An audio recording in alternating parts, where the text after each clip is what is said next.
I work as an ethicist. Despite what you think, it doesn't mean that I do hair and nails. What I do is help people make difficult choices.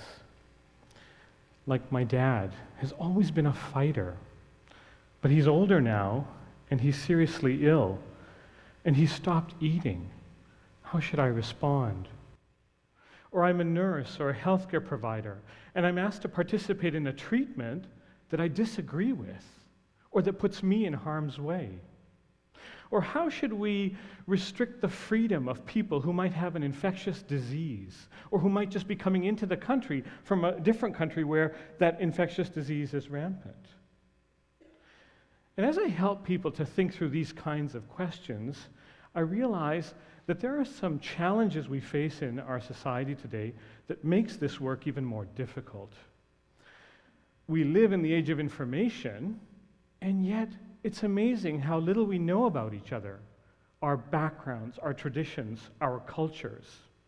And we have to overcome so much misinformation even to do that. I think we call them alternative facts today.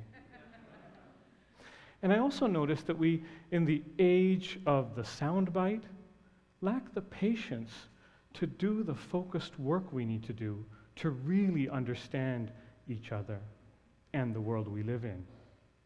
And so when I think about it, I realize that actually the most important job that I have is being a dad. And with my wife, helping our son figure out what does it mean to live well. And what I'd like to share with you today is a way of thinking about this that I found helpful. And it's captured in the title.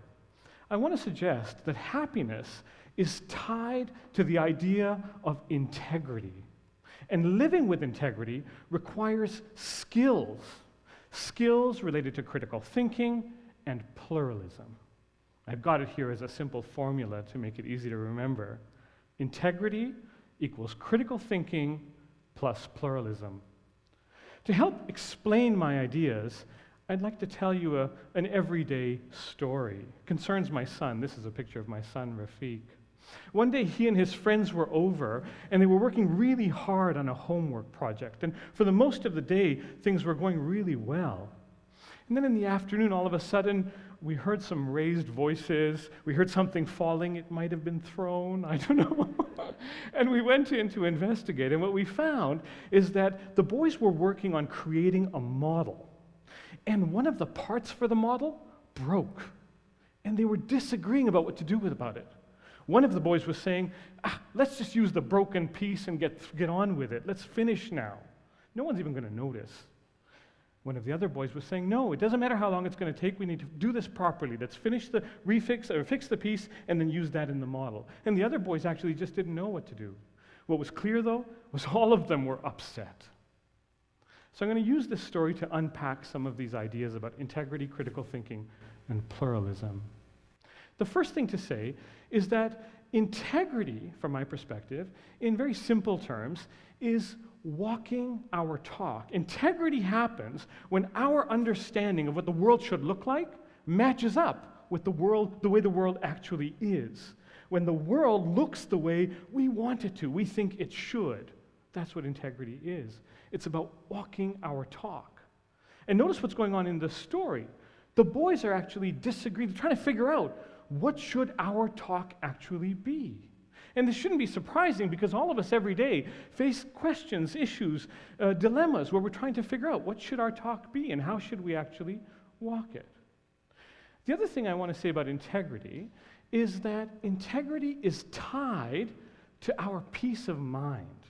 Consider this spectrum of photographs. I want to suggest that all of us are somewhere on this spectrum. And life is actually all about trying to move to the left side of the spectrum. When we're on the left side of the spectrum, we understand what our talk should be. We understand what the world should look like. We understand what our talk should be. And it's actually coming out in our lives. Our lives are looking like the way we think they should look. And when that happens, we're usually feeling things like calm, peace, maybe even joy and happiness. When it's the case that our talk is not lining up with the way the world actually is, we're on the right side of the spectrum. We're feeling disintegrated. We're feeling torn apart. And that shows up in feelings of sadness, anger, frustration, powerlessness.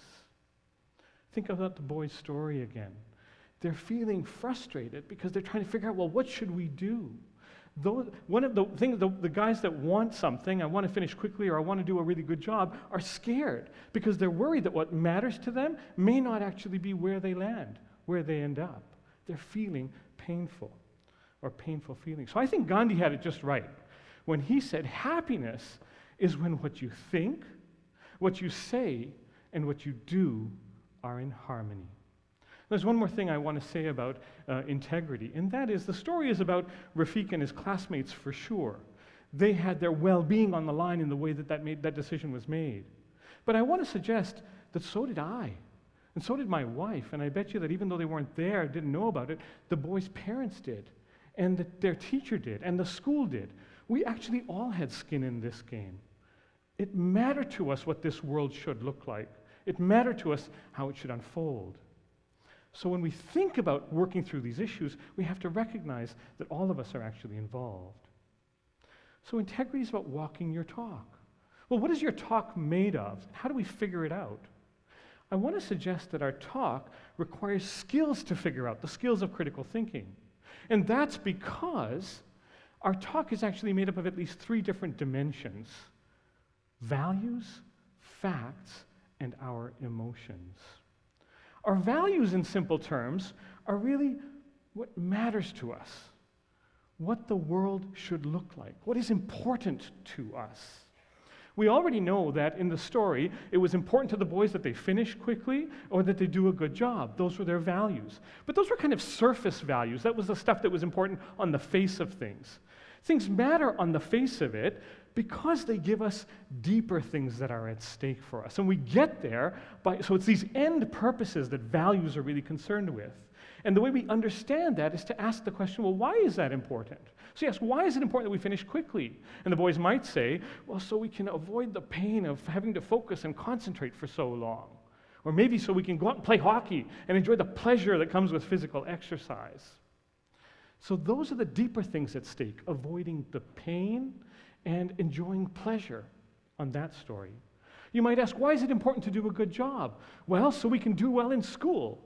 So that's a deeper value. And you ask, well, why is that important?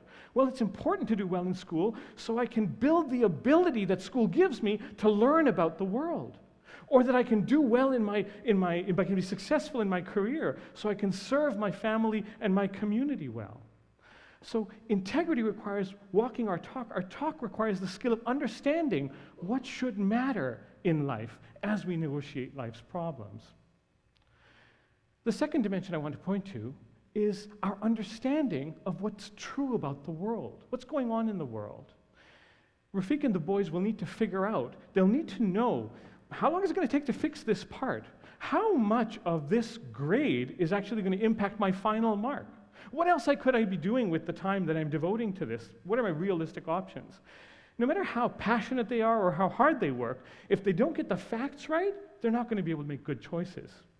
But actually, there are deeper beliefs that are also at stake in the way that they make these choices. For example, why do human beings have an intellect? What's the purpose of education? What's the purpose of life?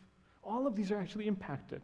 How are we connected to each other? Think about the commitment that the boys have to each other, depending on what they believe about the way that they are connected to each other. If they believe, yes, they have to do this project together, they go to the same school, maybe they're even neighbors, but that's really it. Otherwise, they kind of bump into each other in the world.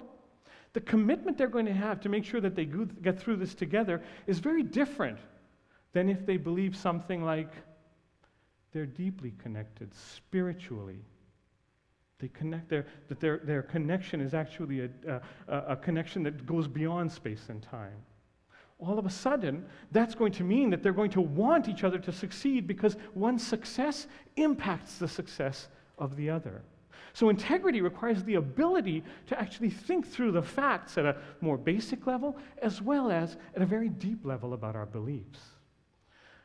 The third dimension of our talk I want to point to is our emotions.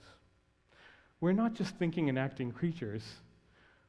we encounter life, and this has an impact on our hearts and our bodies.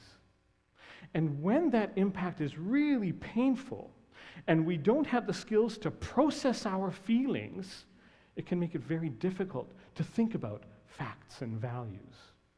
If the boys are having this conversation and they're so upset, they're blinded by that upset, they can't get past it, they're not actually going to be able to think about, well, what should really matter here? Or what is going on? What is going on in the world? Not only that, if it's the case that they're so taken by their emotions that they treat each other harmfully, they say things that are going to hurt each other, or they physically do things that are going to hurt each other, realize that they're going to actually create even bigger barriers that they have to overcome in order to figure out what their talk should be and how they should actually walk it. So they need the skills of being able to understand their own emotions and process their own emotions, and they need the skills to be able to support their friends to do that as well. This is the third set of skills related to critical thinking I want to point to. So as these boys are trying to figure out how should we deal with the broken piece for our model, notice that there are 3 conversations that they're actually having. A conversation about the facts, the values, and how they're feeling about it, and they need to be able to manage on all 3 levels if they're going to successfully engage this. This brings me to pluralism. Living with integrity is walking our talk, and our talk requires critically thinking about these different dimensions. But the thing is, the work we do to figure out our talk and to figure out how to walk it does not happen in isolation. We go through life in relationship with other people. Rafiq has to go through this experience with his colleagues. They have to go through it together. What's interesting about the world is more and more the people we have to go through life with look more and more different than we do. More and more we live with, work alongside, and serve people who are different from us. Now, you might say, this is too bad, that in fact it's, this diversity creates a challenge, and I wish that we didn't have to deal with it. I believe that integrity actually requires diversity. Because to figure out what I think should matter in life, I need to articulate these things and share my thinking, my perspective with others. And if they're different, they're able to give me an alternate perspective on my own view of the world. They might have a different view that I can actually learn from. So I need difference in order to figure out in a rich way what my talk actually is, what talk I want to live in my life every day. Now, in order to take advantage of diversity, I need to be able to make myself vulnerable. I need to be able to tell someone, I'm struggling with this, and this is what I think, and I need to know. So there's another 2 spectrums that we're on. The spectrum between fear and hope, and the spectrum between being alone and in community. And I'm saying, to live with integrity, you need to be on the community side of the spectrum. But in order to be on the community side of the spectrum, I need to be able to make myself vulnerable. The only way I'm going to be able to make myself vulnerable is if I have hope. If I can trust that the people I am partnering with care about my journey. They're interested in my journey. They're willing to listen, to understand where I'm coming from and what I'm thinking. And they're willing to show up and tell me their perspective and work with me to find a shared collaborative way to move forward through the challenge that we're facing. If it's the case that Rafiq believes, or one of his classmates believes, that by sharing his perspective, when he does that, his classmates are going to call him stupid, or they're going to ridicule him, or they're going to ostracize him, he's not going to share. He's going to be on the alone side of the spectrum because he needs to look after his own interests because nobody else is going to.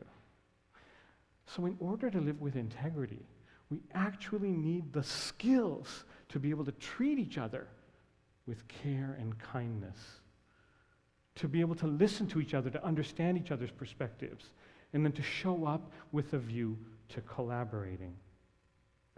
Integrity equals critical thinking plus pluralism.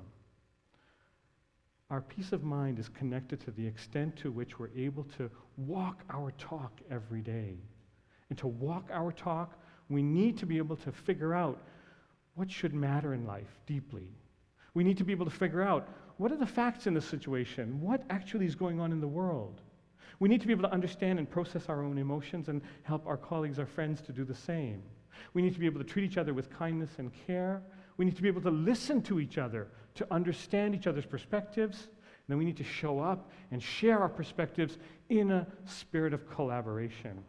This is what our children need to live with integrity. And this is if this is what our children need, then notice these are the skills that we need so that we can actually help them on this journey. I'm going to leave you with one more thought. I actually think that all of this stuff is tied up with the idea of freedom. My wife and I once went to a flamenco concert, and this man and woman were doing this gorgeous dance. It was beautiful, expressive, passionate, creative. It was wonderful. And I turned to my wife and I said, "Honey, that's integrity." And she said, "Honey, shut up. This isn't the time." So I said, "Okay." But afterwards she humored me and she said, "Okay, well, what did you mean?" And I said, "Notice that, yes, everything they were doing was beautiful, passionate, expressive, creative. It was gorgeous. But everything that they were doing on that stage was deliberate. It was intentional. They weren't being pushed around on that stage by any force other than what they had wanted to be guided by." If we don't know what our talk is and are not in control of walking it, then we're simply being pushed around by whatever forces happen to be strongest in our lives. Living with integrity is about freedom. It's about intentionally choosing the constraints that we are going to live by in our lives and accepting those as opposed to simply being moved by thoughtless freedom or license, I'll put it that way. Thank you very much.